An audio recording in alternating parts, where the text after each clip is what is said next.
Student, स्वागत है आपका आपके अपने YouTube channel SRGC HOD electrical पर।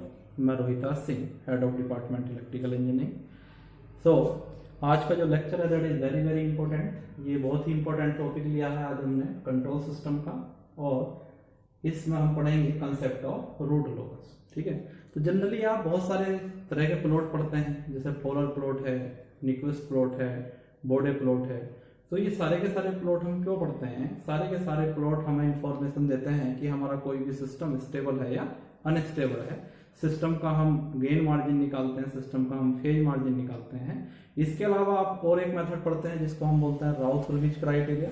तो राउथ-हुर्विच क्राइटेरिया की हेल्प से भी हम देखते हैं कि कोई भी सिस्टम हमारा स्टेबल है या अनस्टेबल है। ठीक है, तो जनरली जितने भी मेथड्स होते हैं वो बताते हैं कि सिस्टम आपका स्टेबल है या अनस्टेबल है, मतलब they gives the information about the absolute stability of the system. ठीक है, but the root locus is a very very important plot that is constructed and gives the information about the relative stability of the system. ठीक है, तो root locus एक ऐसा plot होता है जो आपको बताता है कि दो सिस्टम में से कौन सा सिस्टम आपका ज्यादा स्टेबल है और कौन सा सिस्टम आपका कम स्टेबल है।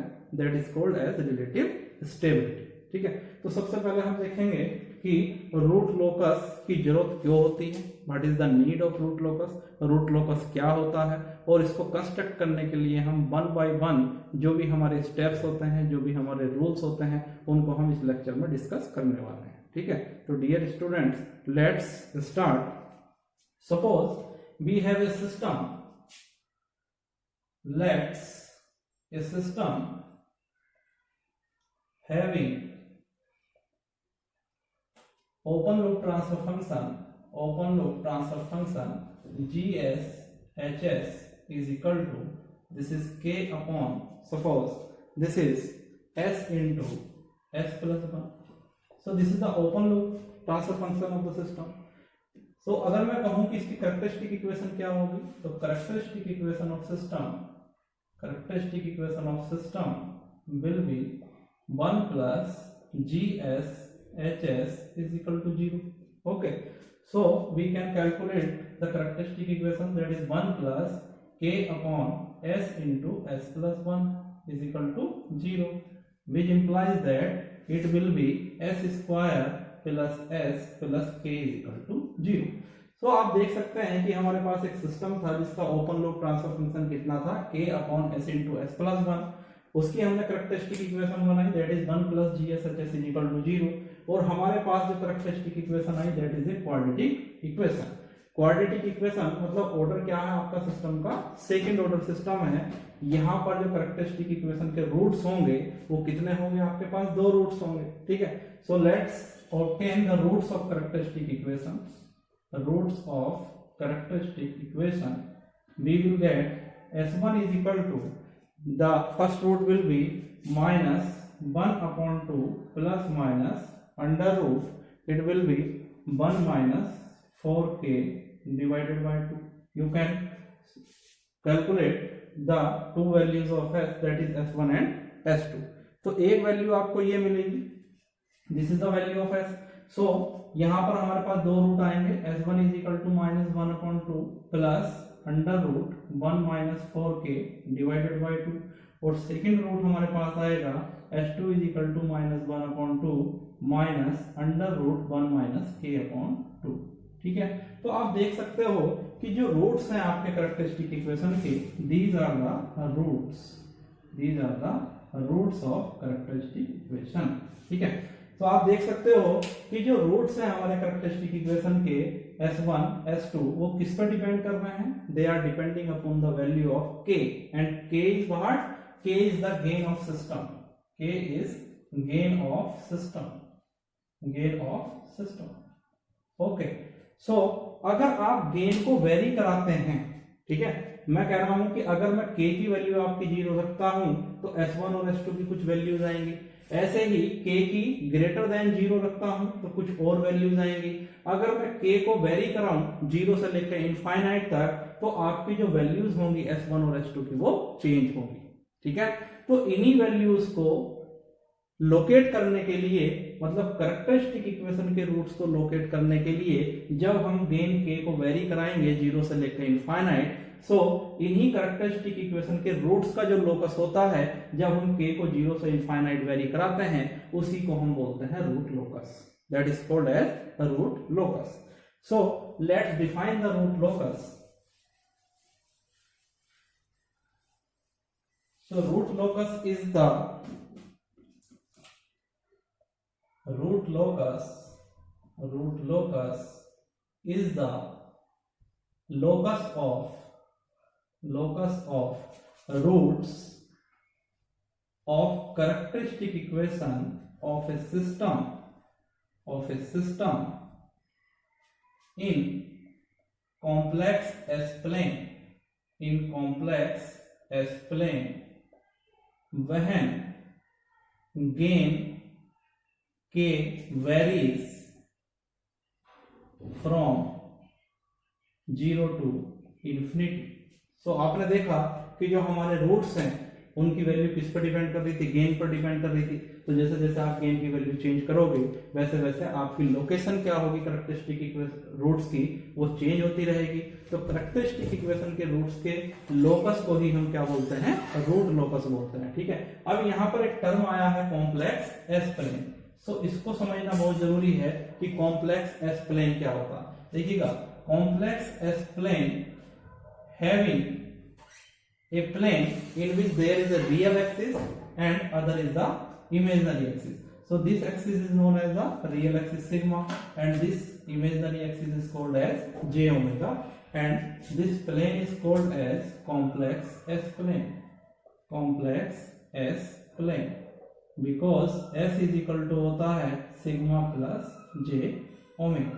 सो आपको रूट लोकस कहां पर ड्रा करना है, आपको रूट लोकस ड्रा करना है कॉम्प्लेक्स एस प्लेन में जिसमें एक रियल एक्सिस होगा और एक आपका इमेजिनरी एक्सिस होगा। ठीक है, सो सेकंड पॉइंट आता है कि what is the advantage to construct the root locus. इससे हमें क्या इंफॉर्मेशन मिलती है, इसका हमें क्या फायदा मिलता है।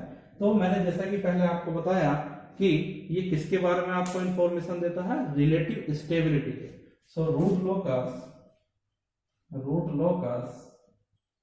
gives the information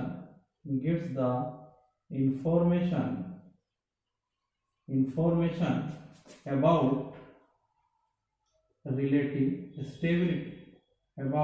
relative stability।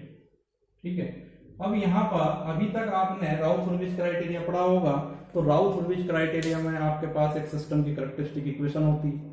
ठीक है, उस इक्वेशन में आप राउथ-हर्विज क्राइटेरिया अप्लाई करते हैं और राउथ-हर्विज क्राइटेरिया क्या बताता है आपको, एब्सोल्यूट स्टेबिलिटी की इंफॉर्मेशन देता है। राउथ-हर्विज क्राइटेरिया आपको बताएगा या तो आपका सिस्टम स्टेबल होगा या आपका सिस्टम अनस्टेबल होगा। आपको वो ये नहीं बताएगा कि आपका सिस्टम मोर स्टेबल है या आपका सिस्टम लेस स्टेबल है। तो इस चीज को समझते हैं कि रिलेटिव स्टेबिलिटी क्या होती है। ठीक है, तो आपको पता है रूट लोकस क्या बताएगा, आपको रिलेटिव स्टेबिलिटी के बारे में बताएगा। ठीक, सो यहां पर देख लेते हैं रिलेटिव स्टेबिलिटी।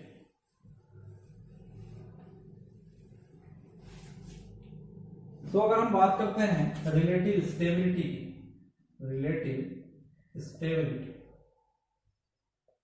तो यहां पर हम मान लेते हैं, सपोज हमारे पास दो सिस्टम है। पहले सिस्टम का ट्रांसफर फंक्शन है हमारे पास h1s is equal to k upon s plus 1। Okay, और दूसरा एक सिस्टम है जिसका ट्रांसफर फंक्शन है हमारे पास h2s is equal to this will be k upon s plus 2। ठीक है, तो देखिएगा दो चीज से आप स्टेबिलिटी चेक करते हो। किसी सिस्टम की स्टेबिलिटी कैसे आप चेक करते हो, या तो आप चेक करते हो कि उसके पोल्स और जीरोस आप प्लॉट करते हो कॉम्प्लेक्स एस प्लेन में, और अगर सारे के सारे पोल्स और जीरोस आपके लेफ्ट साइड में लाई कर जाते हैं कॉम्प्लेक्स एस प्लेन में, तो आप बोलते हो सिस्टम आपका स्टेबल है। This is the first point. Second point आप क्या करते हो, आप किसी सिस्टम का जिसका ट्रांसफर फंक्शन आपको गिवन है उसका आप इंपल्स रेस्पॉन्स निकालते हो, और अगर आपका इंपल्स रेस्पॉन्स टाइम के बढ़ाने से जीरो की तरफ डिक्रीज होता है, डीके होता है, तो आपका सिस्टम क्या कहलाता है, स्टेबल सिस्टम। अगर आपका टाइम बढ़ाने के साथ साथ इंपल्स रेस्पॉन्स इंफिनिटी की तरफ इंक्रीज होता है तो सिस्टम क्या कहलाता है, आपका अनस्टेबल सिस्टम। ठीक है। तो यहाँ पर चेक करते हैं, अगर मैं पहले सिस्टम की बात करूं तो यहाँ पर सिस्टम का एक ही पोल है, this is sigma, this is J omega. तो इसके अगर मैं पोल की बात करूं तो यहाँ पर पोल है s इज इक्वल टू -1 पर। अगर दूसरे सिस्टम की मैं बात करूं तो इसका भी एक ही पोल है, this is sigma plus and this is J omega. इसका पोल लाई कर रहा है आपका s इज इक्वल टू -2 पर।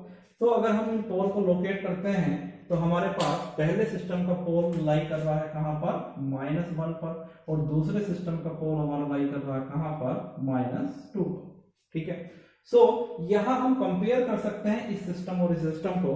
तो मुझे आप जरा एक चीज बताइएगा, अगर मैं आपसे कहूं कि भाई बताइएगा इन दोनों सिस्टम में से कौन सा सिस्टम आपका स्टेबल होगा, तो आप कहेंगे कि पहले सिस्टम का भी पोल आपका लेफ्ट हाफ में लाई कर रहा है, ठीक है ना, और दूसरे सिस्टम का भी पोल आपका लेफ्ट हाफ में लाई कर रहा है। इसका मतलब सिस्टम तो दोनों ही स्टेबल है, ठीक है। सिस्टम आपके दोनों ही स्टेबल है, लेकिन मुझे ये बताइएगा कि क्या पहला सिस्टम ज्यादा स्टेबल होगा या दूसरा सिस्टम ज्यादा स्टेबल होगा, ठीक है। हमेशा अगर मैं इन दोनों को की रिलेटिव स्टेबिलिटी की बात करता हूं तो देखिएगा पहले सिस्टम का जो पोल लाई कर रहा है वो minus and it is near to origin, जबकि अगर मैं दूसरे सिस्टम की बात करूं तो pole far away from the origin lie कर रहा है इन कंपैरिजन टू सिस्टम 1। तो जो पोल जितनी ज्यादा दूर आपका लाई करेगा लेफ्ट हाफ प्लेन में, वो सिस्टम उतना ही आपका ज्यादा स्टेबल होगा। इसी को हम बोलते हैं रिलेटिव स्टेबिलिटी। सो अगर आप इन दोनों सिस्टम की रिलेटिव स्टेबिलिटी चेक करना चाहते हो तो आप कह सकते हो the system 2 will be more stable in comparison to system 1, ठीक है। उसके बाद हम देखेंगे कि अगर इसको हमें इंपल्स रेस्पॉन्स की हेल्प से देखना है तो इसके इंपल्स रेस्पॉन्स की अगर मैं बात करूं तो इंपल्स रेस्पॉन्स कितना होगा, impulse response of system 1 simple, we will take the Laplace inverse transform, so it will be k e raised to the power minus t। Okay, अगर मैं इसकी इंपल्स रेस्पॉन्स की बात करूं तो s2t will be how much, it will be k e raised to the power minus 2t, ठीक है। तो अगर मैं इनके इंपल्स रेस्पॉन्स को ड्रा करता हूं, देखिएगा अगर मैं इनके इंपल्स रेस्पॉन्स को ड्रा करता हूं तो आप देख सकते हो यहां पर ड्रा करते हैं इंपल्स रेस्पॉन्स पहले सिस्टम का। सो यहां पर आपके पास ये टाइम t और ये मैं ड्रा कर रहा हूं h1 ऑफ t, ये आपके पास टाइम t और मैं ड्रा कर रहा हूं s2t। सी है when t will be 0 you will get the value of this impulse response is equal to how much, this will be equal to k। उसके बाद क्या हो रहा है, जैसे जैसे हम t की वैल्यू बढ़ाएंगे, ये एक्सपोनेंशियली फंक्शन कैसा है आपका, डीकेइंग फंक्शन है, तो ये रेस्पॉन्स क्या होगा आपका, डीके होगा, लाइक है, ठीक है। अगर मैं सेकंड सिस्टम की बात करता हूं तो at t is equal to 0 you will get the value of s2t is equal to k, so this is the value of k, ठीक है। और उसके बाद जैसे जैसे t की आप वैल्यू बढ़ाओगे, कैसा सिग्नल है आपका, एक्सपोनेंशियल डीकेइंग फंक्शन, ठीक है। तो आपका ये घटना शुरू हो जाएगा, किधर जाएगा, 0 की तरफ, क्योंकि फाइनल वैल्यू कहां मिलेगी आपको, इनफाइनाइट पर, और e की पावर माइनस इनफाइनाइट क्या होती है आपकी, 0। तो ये स्टार्ट कहां से होगा, k से, और कहां पर जाएगा, 0 पर। तो मुझे बताइएगा कि दोनों सिस्टम का जो इंपल्स रेस्पॉन्स है टाइम के बढ़ाने के साथ साथ क्या हो रहा है आपका, डीके हो रहा है टुवर्ड्स 0। इसका मतलब सिस्टम तो दोनों स्टेबल है, ठीक। बट मुझे ये बताइएगा इनके डीके होने का जो रेट है वो किसका फास्टर है, तो आप देख सकते हो यहां पर ये जो रेस्पॉन्स है आपका ये है k e की पावर -2t, और यहां पर जो रेट है वो है k e की पावर -t। तो यहां पर आप देख सकते हो कि ये जो है जल्दी आपका डीके हो रहा है, इसका रेट ऑफ डीकेइंग क्या है, मोर है सिस्टम 1 की कंपैरिजन में। इसका मतलब सिस्टम 2 क्या है आपका, मोर स्टेबल है, ठीक है। So dear student, this is the concept of relative stability. Okay, now we will follow the rules to construct the root locus, ठीक है। so rules to construct the root locus, so this is a very important video and this is very important lecture। so ध्यान से इसको आप देखिएगा, मैं कुछ rules आपको बता रहा हूं, ठीक है। उस रूल के हिसाब से आपको क्या करना है, वीडियो देखते चले जाना है ध्यान से, उनको नोट डाउन करते चले जाइएगा आप रूल्स को, definitely after watching the video you will be able to construct a root locus in a well manner. ठीक है, सो देखते हैं। सबसे पहले आपके पास क्या होगा, you will have a open loop transfer function, ठीक है, and open loop transfer function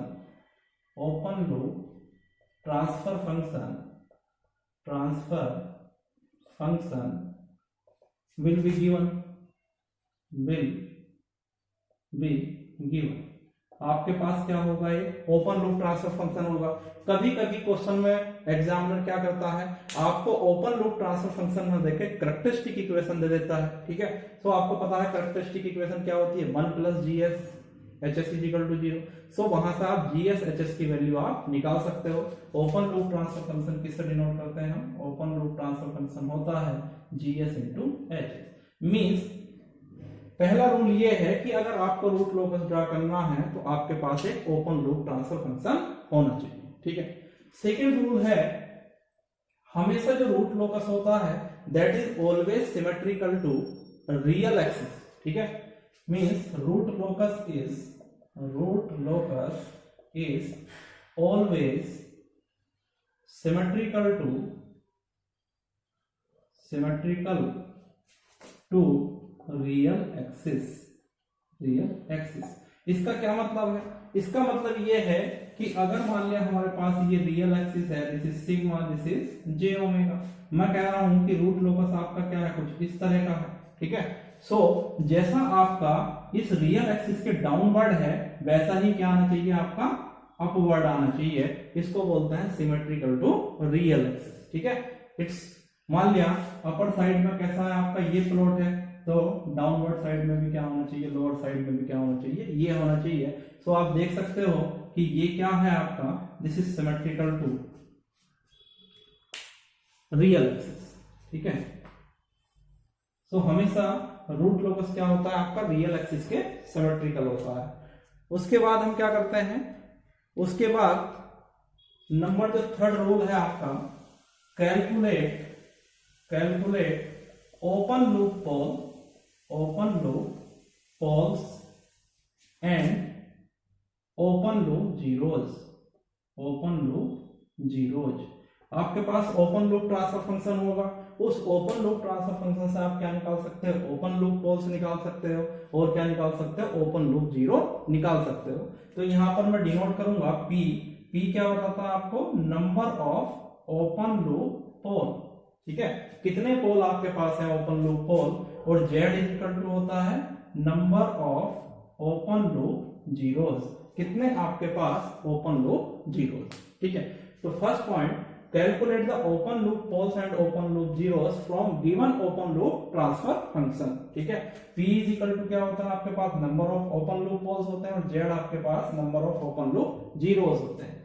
इसके बाद आपको क्या करना है, locate the open loop pole and open loop zeros in complex S plane,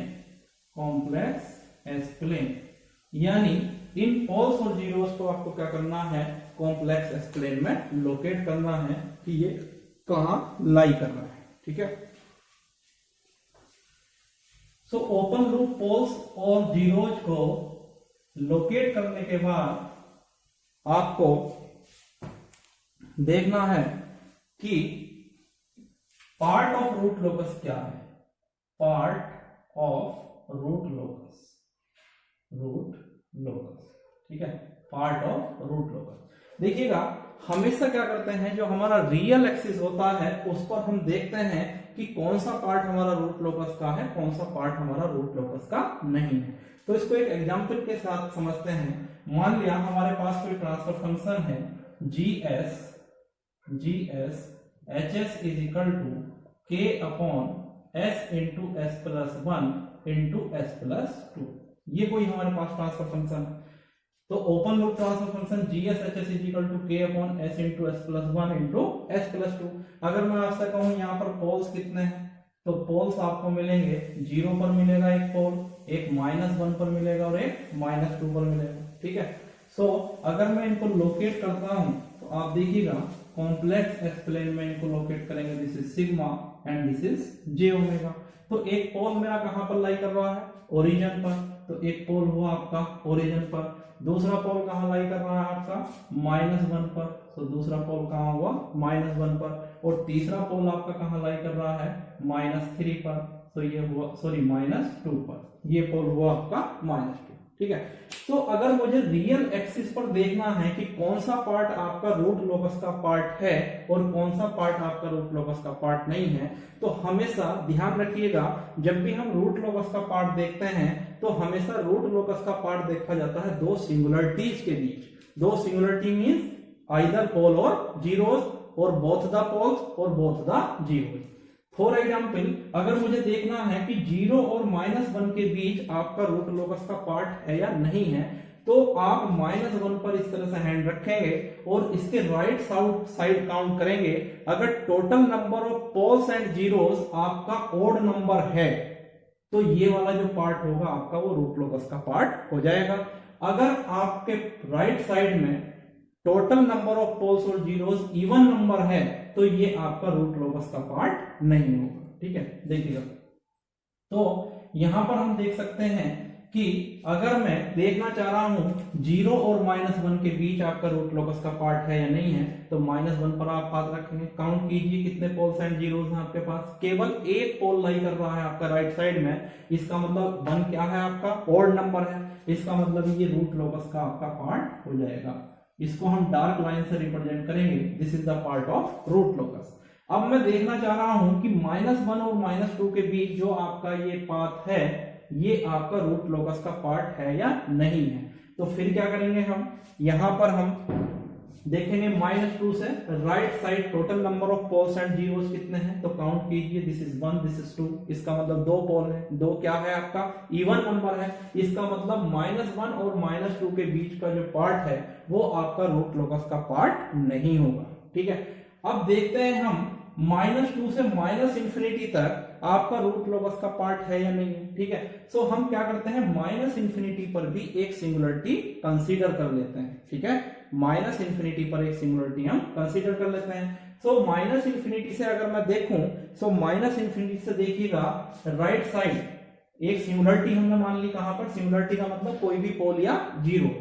सो अगर यहां पर हम एक सिंगुलरिटी मानते हैं इनफाइनाइट पर, तो इनफाइनाइट से देखिएगा total number of poles and zeros कितने हैं आपके पास 1 2 3, इसका मतलब 3 क्या है आपका ओड नंबर है, इसका मतलब -2 से लेकर इनफाइनाइट तक आपका जो पार्ट होगा रियल एक्सिस का that will be the part of root locus. ठीक है, सो -2 से लेकर आपका जितना भी -∞ तक पार्ट है ये किसका पार्ट होगा आपका रूट लोकस का।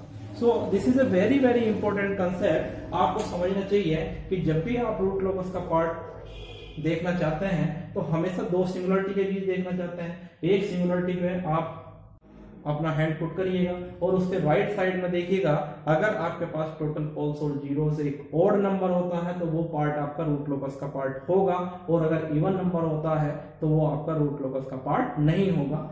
लास्ट सिंगुलरिटी के बाद जब हम आते हैं तो -∞ पर एक सिंगुलरिटी हम कंसीडर करते हैं, वहां से देखते हैं टोटल नंबर ऑफ पोल्स और जीरोस, अगर वो आपका एक ओड नंबर होता है तो लास्ट सिंगुलरिटी से -∞ तक का जो पार्ट होगा आपका वो रूट लोकस का पार्ट होगा, अदरवाइज नहीं होगा। ठीक है, so this is the concept of part of root locus. ये आपको स्पेसिफाइड करना पड़ेगा कि कौन सा आपका रियल एक्सिस का पार्ट रूट लोकस का पार्ट होगा और कौन सा नहीं होगा। ठीक है, सो इसमें कोई थ्योरी वाली बात नहीं है, ये समझने की बात है कि कैसे हम चेक करते हैं कि पार्ट ऑफ रूट लोकस क्या होगा। ठीक है, उसके बाद हम देखते हैं number of root losses, number of root losses, number of root losses. अब यहां पर टर्म आता है रूट लॉसेस। तो रूट लॉसी क्या होता है, रूट लॉसी, रूट लॉसी ये क्या होती है, ये होती है आपकी branch, these are the branches of root locus. जो कंप्लीट आपके पास रूट लोकस है उसकी जो ब्रांचेज होती हैं उनको क्या बोलते हैं, हम रूट लॉसी बोलते हैं। ठीक है, और इनको किससे रिप्रेजेंट करते हैं, root loci are represented by this is equal to b, that is branches of root locus. तो हमें कैसे पता चलेगा कि हमारे पास कितनी रूट लॉसी है। ठीक है, so number of root loci number of root loci B will be equal to number of open loop poles if P is greater than Z। अगर आपके पास ओपन लूप पोल 0 से ज्यादा है तो ये किसके बराबर होगा, आपके ओपन लूप पोल के बराबर होगा, और ये बराबर होगा 0 के if Z is greater than P। अगर आपके पास open loop 0 open loop pole से बड़े हैं, ज्यादा हैं, तो आपके पास जो B होगा वो किसके बराबर होगा, Z। ठीक है, so you should keep in mind that what is root loci। तो root loci is are the branches of root locus। root locus की अलग अलग जो branches होती हैं उनको root loci बोलते हैं, और वो root loci किस पर डिपेंड करती हैं, वो डिपेंड करती हैं number of open loop poles and number of open loop zero, whatever is greater। if P is greater than Z then it will be equal to P, if Z is greater than P then it will be equal to Z। ठीक है, अब यहाँ पर एक और important point है कि आपकी जो रूट लॉसी होती हैं, देखिएगा ध्यान से लिख रहा हूं ये point, the root loci always originates from open loop poles। ठीक है, हमेशा जो रूट लॉसी आपकी ओरिजिनेट होंगी वो कहां से ओरिजिनेट होंगी, ओपन लूप पोल से होंगी, and will terminate on either open loop zeros और एट इंफिनिटी।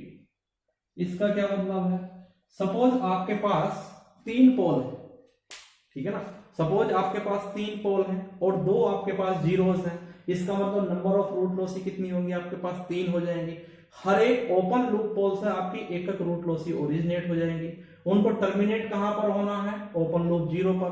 तो आपके पास रूट लॉसी तो 3 है, लेकिन टर्मिनेटिंग जो पॉइंट है आपके पास वो कितने हैं, 2 हैं, तो एक रूट लॉसी आपकी कहां जाएगी, इन्फिनिटी जाएगी। ध्यान रखिएगा इस चीज को, अगर आपके पास नंबर ऑफ पोल्स ज्यादा होते हैं, ठीक है, किससे, नंबर ऑफ जीरो से, तो 2 तो आपकी रूट लॉसी कहां टर्मिनेट हो जाएंगी, 0 पर टर्मिनेट हो जाएंगी, और जो एक रूट लॉसी आपकी बचेगी या 2 रूट लॉसी आपकी बचेंगी वो कहां पर जाएंगी, फिर इन्फिनिटी पर जाएंगी। ठीक है, so we can calculate number of root loci terminating at infinity. कितनी होंगी आपकी जो इंफिनिटी पर जाएंगी, वो होंगी आपकी P माइनस Z। ठीक है, मान लिया आपके पास 3 पोल हैं, 2 जीरो हैं, तो 2 तो कहां पर चली जाएंगी, आपकी 0 पर टर्मिनेट हो जाएगी, एक बचेगी वो कहां पर जाएगी, इन्फिनिटी पर जाएगी। ठीक है, तो इस तरह से this is important point, keep in mind कि जो हमारी रूट लॉसी होती हैं हमेशा ओपन लूप पोल से ओरिजिनेट होती हैं और हमेशा ओपन लूप 0 पर टर्मिनेट होती हैं। ठीक है, उसके बाद नेक्स्ट आपके पास इंपॉर्टेंट रूल आता है, इसको हम बोलते हैं centroid. This is called as centroid. Centroid क्या होता है, सेंट्रोइड आपका ऐसा पॉइंट होता है जिस पर आपको एसिम्प्टोट्स बनाने होते हैं। ठीक है ना, डिस्कस करेंगे अभी, नेक्स्ट पॉइंट आएगा एसिम्प्टोट्स, जिस पर आपको एंगल ऑफ एसिम्प्टोट्स बनाने होते हैं। असल में एसिम्प्टोट्स क्या होती हैं, वो लाइन होती हैं, वो स्ट्रेट लाइन होती हैं जिनके अलोंग आपकी रूट लॉसी, जिनको फॉलो करते हुए कहां चली जाती हैं, इन्फिनिटी पर चली जाती हैं, उनको हम बोलते हैं एसिम्प्टोट्स, और वो किसी पर्टिकुलर एंगल पर होती हैं, उन एंगल को हम बोलते हैं एंगल ऑफ एसिम्प्टोट्स। तो हमेशा पहले हम क्या कैलकुलेट करेंगे, सेंट्रोइड। तो centroid is the point on real axis at which angle of asymptotes are drawn। ठीक है, रियल एक्सिस पर एक ऐसा पॉइंट होता है जिस पर आपको एंगल ऑफ एसिम्प्टोट्स ड्रा करने होते हैं। इसको निकालने के लिए हम फॉर्मूला यूज करते हैं, sigma A is equal to sum of poles minus sum of zeros divided by p minus z. ठीक है, जितने भी आपके पास पोल्स हैं उनका सम कर लेंगे, माइनस जितने भी आपके पास जीरोस हैं उनका सम कर लेंगे, और उसको डिवाइड कर देंगे p minus z. p is the number of open loop poles and z is the number of open loop zero. तो आप सेंट्रोइड कैलकुलेट कर सकते हैं। ठीक है, उसके बाद आता है आपका सेंट्रोइड के बाद दैट इज एसिम्पटोट्स। एसिम्पटोट्स, एसिम्पटोट्स। ठीक है, तो ध्यान रखिएगा एसिम्पटोट्स, एसिम्पटोट्स क्या होते हैं, ये स्ट्रेट लाइन होती है। these are the straight line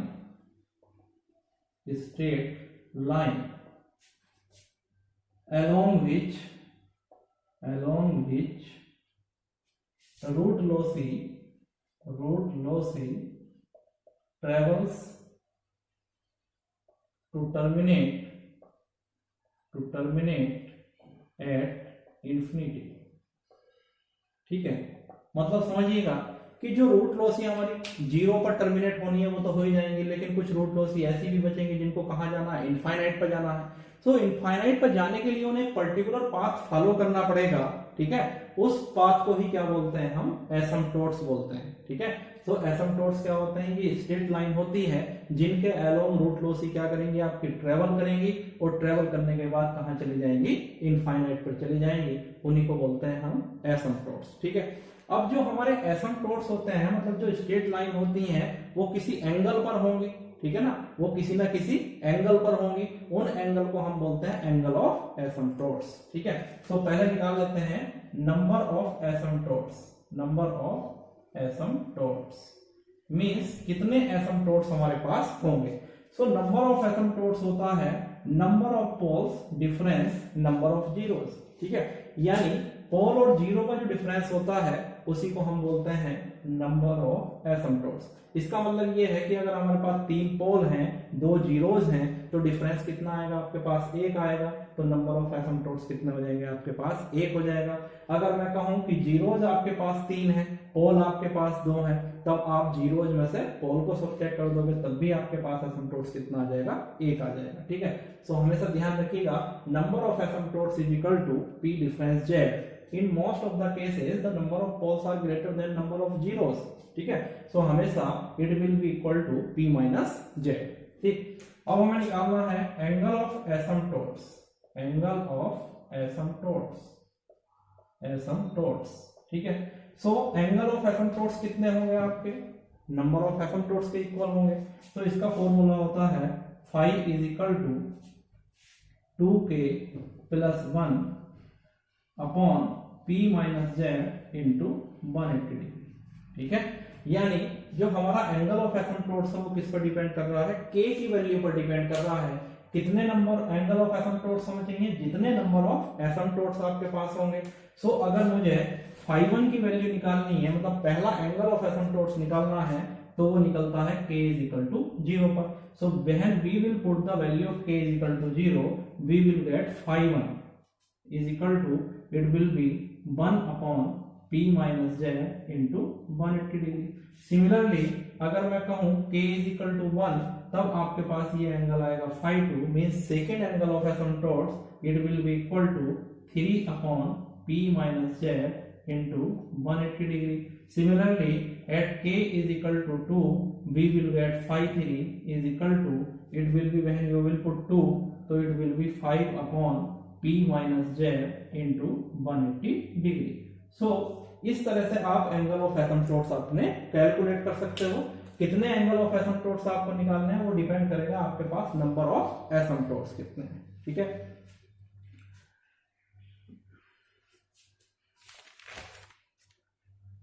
इसके बाद इसमें एक पॉइंट आता है जिसको हम बोलते हैं ब्रेक अवे पॉइंट। ठीक है, दिस इज इंपॉर्टेंट पॉइंट। ठीक है, इसको ध्यान रखिएगा, ब्रेक अवे पॉइंट।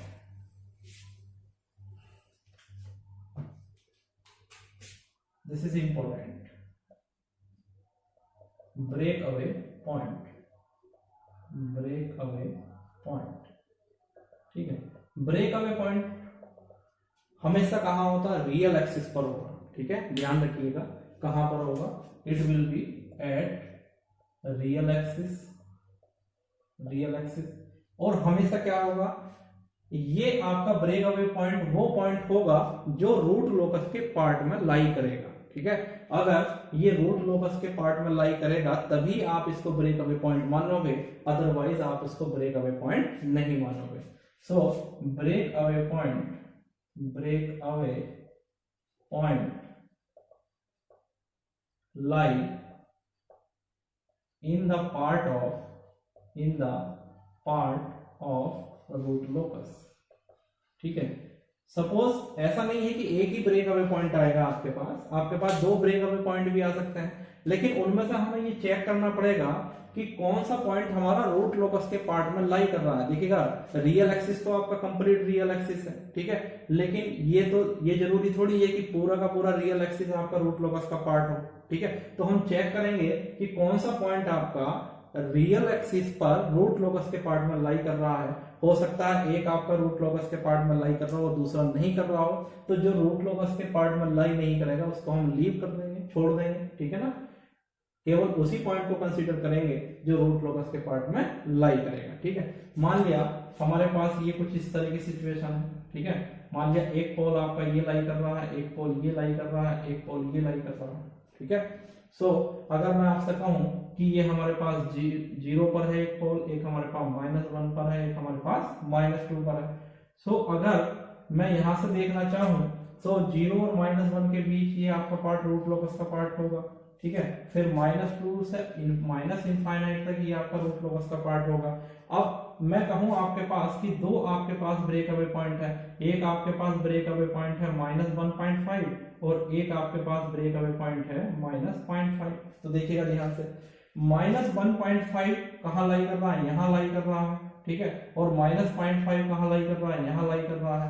तो हमें ये देखना है कि ये -0.5 ये रूट लोकस के पार्ट में है, इसका मतलब ये रूट लोकस के पार्ट में है तो ये ब्रेक अवे पॉइंट होगा। ये -1.5 does not lie in the part of root locus, इसका मतलब ये आपका root locus break away point नहीं होगा, ठीक है। ये आपको ध्यान रखना है।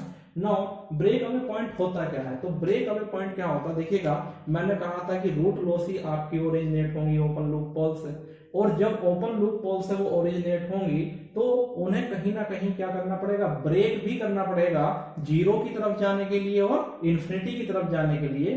तो जिस पॉइंट पर आपकी रूट लॉसी ब्रेक होती हैं टर्मिनेट होने के लिए, उसी पॉइंट को हम बोलते हैं ब्रेक अवे पॉइंट, ठीक है। So it is the point at which root lossy breaks, इस पॉइंट पर क्या होती है आपकी रूट लॉसी ब्रेक्स हो जाती है, ठीक है। सो ये चीज ध्यान रखिएगा। अब देखिएगा जो ब्रेक अवे पॉइंट होगा हमेशा आप देख सकते हो, ये नेक्स्ट और नोट कर लेना, ब्रेक अवे पॉइंट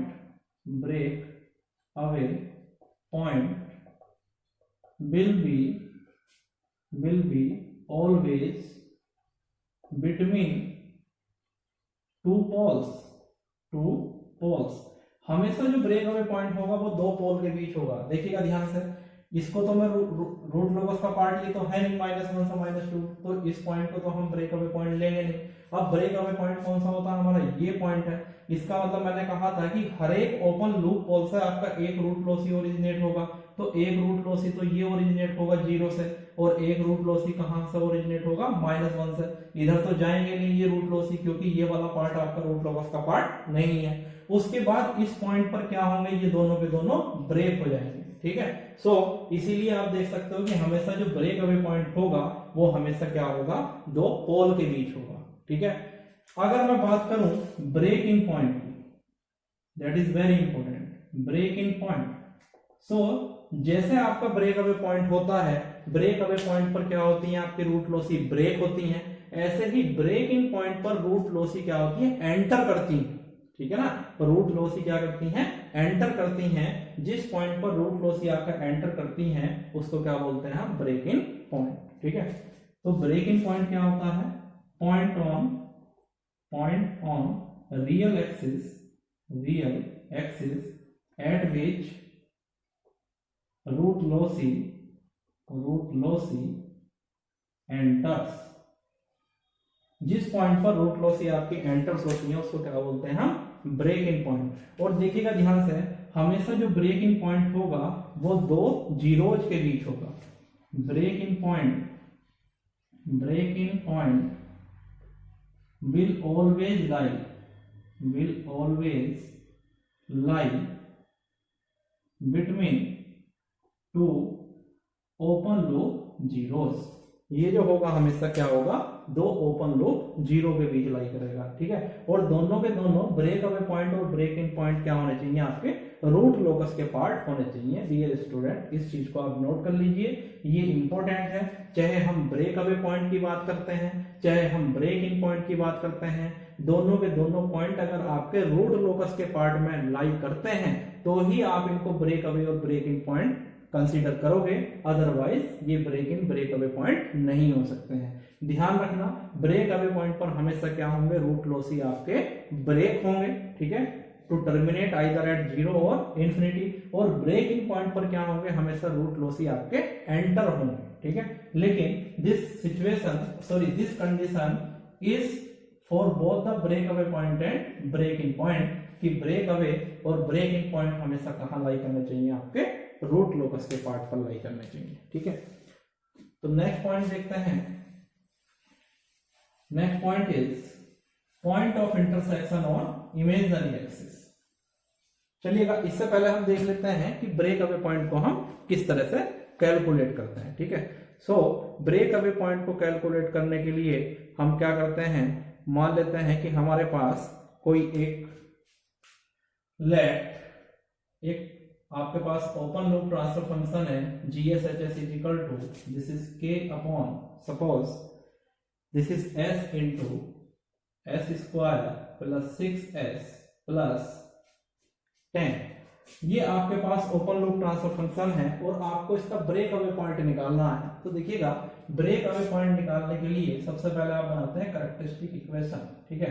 तो कैरेक्टरिस्टिक इक्वेशन होगी 1 plus K upon S into S square plus 6S plus 10 is equal to 0, ठीक है। तो यहां से बन जाएगी ये equation S cube plus 6S square plus 10S plus K is equal to 0, ठीक है। यहां से आपको K की वैल्यू निकालनी है, तो K की वैल्यू कितनी हो जाएगी आपके पास, minus S cube minus 6S square minus 10S, ठीक है। यहां से आप करोगे first derivative of K with respect to S, that is dk upon ds, और इसको किसके बराबर रखोगे आप, 0 के। सो अगर मैं इसको डिफरेंशिएट करता हूं तो ये हो जाएगा minus 3S square minus 12S minus 10 is equal to 0। So मेरे पास एक इक्वेशन आ जाएगी 3S square plus 12S plus 10 is equal to 0। तो आप देख रहे हो यहाँ पर जो इक्वेशन आएगी कैसी इक्वेशन है, क्वाड्रेटिक इक्वेशन।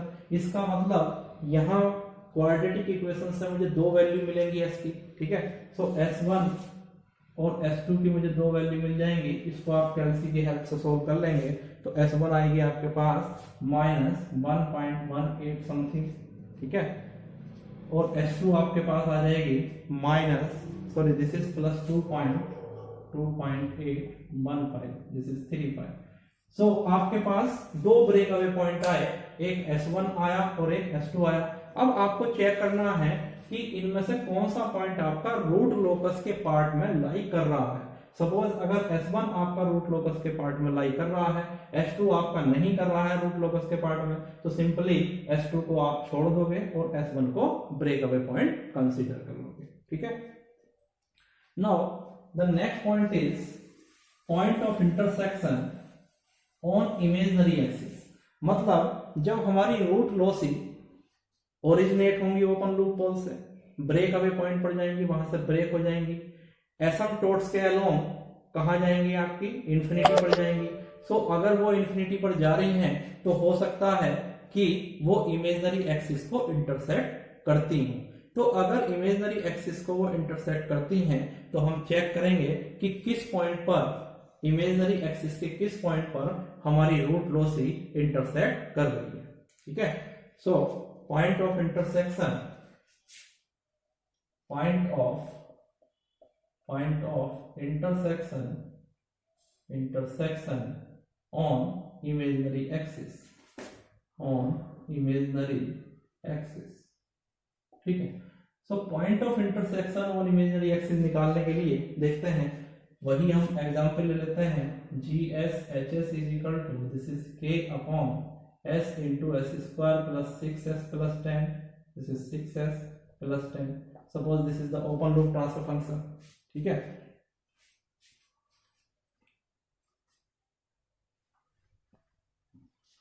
तो this is open loop transfer function.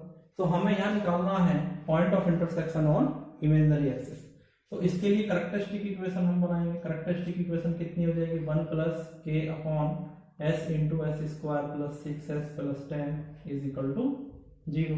That is 1 plus G S H S is equal to 0।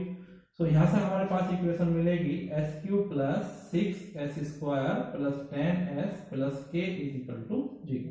ठीक है, और डियर स्टूडेंट्स को ध्यान से समझिएगा, पॉइंट ऑफ इंटरसेक्शन किस पर पॉइंट ऑफ इंटरसेक्शन है आपका, इमेजिनरी एक्सिस पर। तो कोई भी पॉइंट अगर आपका इमेजिनरी एक्सिस पर लाई करता है तो हम मानते हैं कि सिस्टम आपका कैसा है, मार्जिनली स्टेबल। ठीक है, so we will apply the condition for marginally stable, क्योंकि हम किसकी बात कर रहे हैं, हम बात कर रहे हैं इमेजिनरी एक्सिस की। लाइक दैट, अगर कोई पॉइंट आपका इमेजिनरी एक्सिस पर लाई कर रहा है तो ये क्या इंडिकेट कर रहा है, ये इंडिकेट कर रहा है कि सिस्टम आपका कैसा होना चाहिए, मार्जिनल स्टेबल। सो यहाँ पर मार्जिनल स्टेबिलिटी की कंडीशन लगाने के लिए हम किसका यूज करेंगे, राउथ-हुर्विट्ज क्राइटेरिया का। So we will using Routh Hurwitz criteria, Routh Hurwitz criteria. देखिएगा, तो राउथ-हुर्विट्ज क्राइटेरिया के लिए आप लेते हैं that is S cube highest power of S, that is S square S to the power 1 S to the power 0। So यहाँ पर S Q कैसा नंबर है आपका, ओड नंबर है। तो ओड पावर क्या, कोफिशिएंट देख लीजिए, एस क्यू की बात करते हैं तो 1 है कोफिशिएंट, उसके बाद ओड क्या आएगा आपका 1 है तो 10 है, उसके बाद कुछ है ही नहीं। अगर मैं एस स्क्वायर की बात करता हूँ, कैसा नंबर है, इवन नंबर है, तो इवन पावर का कोफिशिएंट आपका 6 हो गया। उसके बाद यहाँ पर एस की पावर कितनी होगी, 0, इसका कोफिशिएंट कितना हो गया, k हो गया। अब राउथ-हुर्विट्ज क्राइटेरिया लगाइए, that is 6 into 10 minus k into 1 divided by 6, तो ये हो जाएगा आपका 60 minus k divided bye 6। Again आगे कोई आपके पास कॉलम है ही नहीं तो इट विल बी 0। अगेन आप इसकी मल्टीप्लाई करिएगा k से, इसकी मल्टीप्लाई करिएगा 6 से और डिवाइड करिएगा इससे, तो this multiply by k minus this, तो ये तो 0 हो गया। अगेन इससे डिवाइड कर रहे हो तो क्या बच जाएगा आपके पास k एंड दिस इज 0। ठीक है, सो अब आप देखिएगा ध्यान से, अगर मैं राउथ-हुर्विट्ज क्राइटेरिया की बात करता हूं तो राउथ-हुर्विट्ज क्राइटेरिया ये बताता है कि जो फर्स्ट कॉलम है उसके साइन कैसे होने चाहिए, सारे के सारे साइन आपके सेम होने चाहिए, means there should be no sign change. अगर सारे के सारे आपके प्लस हैं तो प्लस होने चाहिए, सारे के सारे अगर माइनस है तो माइनस होने चाहिए। ठीक है, सो यहाँ पर आप देख रहे हो 1 क्या है आपका प्लस है, 6 भी आपका प्लस है। ठीक है, ये दोनों प्लस है, इसका मतलब ये भी और ये भी क्या होने चाहिए आपके प्लस होंगे, तभी तो सिस्टम आपका स्टेबल होगा। ठीक है, बट हम बात कर रहे हैं मार्जिनल स्टेबिलिटी की। मार्जिनल स्टेबिलिटी का मतलब क्या है कि मार्जिनल से ऊपर अगर हम जाते हैं तो सिस्टम हमारा स्टेबल होगा, और अगर हम नीचे जाते हैं तो सिस्टम क्या होगा, हमारा अनस्टेबल होगा। मतलब अगर k की वैल्यू में, इस पूरे टर्म की वैल्यू में क्या रख दूं, देखिएगा 60 माइनस k डिवाइडेड बाय 6 को मैं कहूं कि ये क्या होना चाहिए आपका, ग्रेटर देन 0 होना चाहिए। मतलब ये टर्म क्या होना चाहिए आपका, पॉजिटिव होना चाहिए। जब ये टर्म आपका पूरा पॉजिटिव होगा तो सारे के सारे टर्म क्या होंगे आपके पॉजिटिव, और सिस्टम हो जाएगा स्टेबल। ओके, अगर मैं कहूं कि 60 minus k upon 6 should be less than 0, इसका क्या मतलब है कि ये पूरा का पूरा टर्म क्या है आपका, निगेटिव है, और जब ये निगेटिव है, दो आपके पॉजिटिव है, तो साइन चेंज हो रहा है। अगर साइन चेंज हो रहा है तो इसका मतलब सिस्टम क्या होगा, स्टेबल होगा। तो ये कंडीशन किसकी है, स्टेबल की, ये कंडीशन किसकी है, अनस्टेबल की। मतलब अगर हमारा ये टर्म 0 से बड़ा हो जाता है तो स्टेबल, और ये टर्म 0 से छोटा हो जाता है तो अनस्टेबल। तो मार्जिनल स्टेबल क्या कहलाता है, मार्जिनल स्टेबल कहलाता है कि 60 minus k upon 6 should be equal to 0। This is marginal stable, मतलब जीरो से अगर छोटा होगा तो अनस्टेबल, जीरो से अगर बड़ा होगा तो stable. So this is the condition of marginal stability. सो यहां से हम क्या करेंगे, k की वैल्यू निकाल लेंगे। 60 minus k should be equal to 0 और k की वैल्यू हमारे पास कितनी आ जाएगी, 60 आ जाएगी। ठीक है, जब k की वैल्यू हमारी 60 आ गई, देखिएगा इस टर्म से k की वैल्यू हमारी कितनी है, 60। तो इससे ऊपर का जो ये टर्म होगा, यहां से हम बनाएंगे ऑक्सिलरी इक्वेशन। ठीक है, so I can rub it.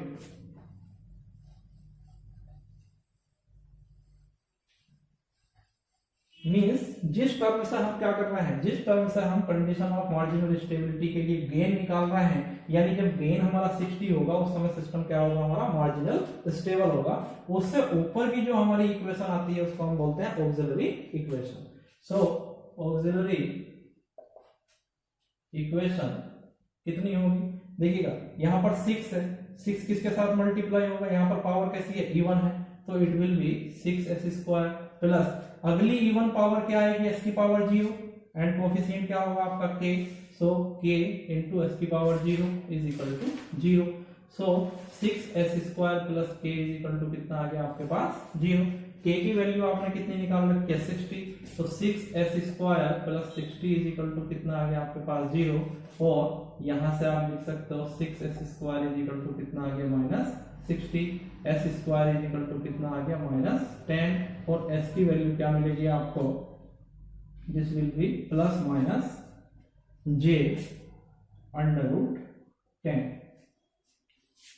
ठीक है, ये वैल्यू मिलेंगे आपको, this is plus minus j 3.16। ठीक है, यानी आपका जो इमेजिनरी एक्सिस पर पॉइंट ऑफ इंटरसेक्शन होगा वो कहां कहां इंटरसेक्ट करेगा, वो इंटरसेक्ट करेगा कहां पर, S1 is equal to plus j 3.6, j is nothing but it is the imaginary part, और S2 is equal to minus j 3.16। ठीक है, जितना ऊपर पॉइंट पर इंटरसेक्ट करेगा उतना ही डाउनवर्ड पॉइंट पर ये इंटरसेक्ट करेगा। ठीक है, तो डियर स्टूडेंट, ये हमने रूल्स पढ़े रूट लोकस को कंस्ट्रक्ट करने के लिए। हमने देखा कि किस तरह से रूट लोकस हम बनाते हैं, रूट लोकस हमें क्या इंफॉर्मेशन देता है, और ये बहुत सारे रूल्स हमने पढ़े। Now we will discuss some problem based on root locus. So एक प्रॉब्लम है हमारे पास, हम डिस्कस करेंगे। ये प्रॉब्लम है हमारी रूट लोकस पर। Construct the root locus for the system having open loop transfer function GSHS is equal to k upon s into s plus 4 s plus 5 when the gain k varies from 0 to infinite। ठीक है, सो एक open loop transfer function है हमारे पास जिसके लिए हमें root locus plot करना है, और हमारा गेन वेरी करता है कहां से कहां तक, हमारा गेन वेरी करता है 0 से इनफाइनाइट तक। ठीक है, सो सबसे पहले देख लेते हैं कि हमारे पास जो GSHS है, GSHS that is equal to k upon s into s plus 4 into s plus 5। ठीक, सबसे पहले स्टेप मैंने आप लोगों को बताया था कि पोल और जीरो आप कैलकुलेट कर लें। तो अगर पोल्स की बात करें तो पोल्स हमें मिलेंगे s इज इक्वल टू 0 पर मिलेगा एक तो पोल, एक पोल हमें -4 पर मिलेगा, और एक पोल हमें -5 पर मिलेगा। ठीक है, अगर हम जीरो की बात करते हैं तो डिनोमिनेटर में कोई भी हमारा जीरो प्रेजेंट नहीं है, तो जीरो कितना हो गया, हमारे जीरो हो गए। तो यहाँ पर अगर मैं लिखता हूँ नंबर ऑफ पोल्स कितने हैं आपके पास, p इज इक्वल टू 3, और नंबर ऑफ जीरोस कितने हैं आपके पास, these are equal to 0, z is equal to 0। ठीक है, सो 3 पोल है आपके पास और 3 आपके पास जीरो। उसके बाद हम निकालते हैं नंबर ऑफ रूट लॉसी। ठीक है, तो नंबर ऑफ रूट लॉसी, तो मैंने आपको बताया था रूट लॉसी क्या होती है, root loci are the branches of root locus.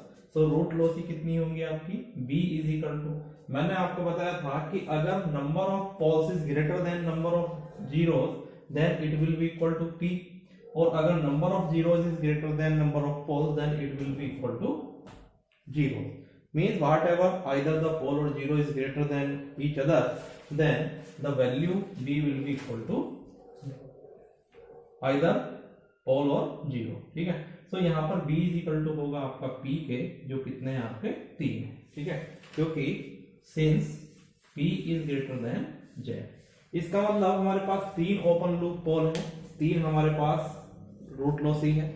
मैंने कहा था कि रूट लॉसी हमेशा कहां से ओरिजिनेट होती है, आपकी ओपन लूप पोल से, मतलब 3 पोल है तो 3 रूट लॉसी आपकी ओरिजिनेट होंगी और कहां पर टर्मिनेट होंगी, ओपन लूप जीरो पर। लेकिन जीरो तो यहाँ है ही नहीं कोई, इसका मतलब तीनों की तीनों जो रूट लॉसी हैं उनको कहां पर टर्मिनेट होना है, इन्फिनिटी पर। ठीक है, तो देखते हैं।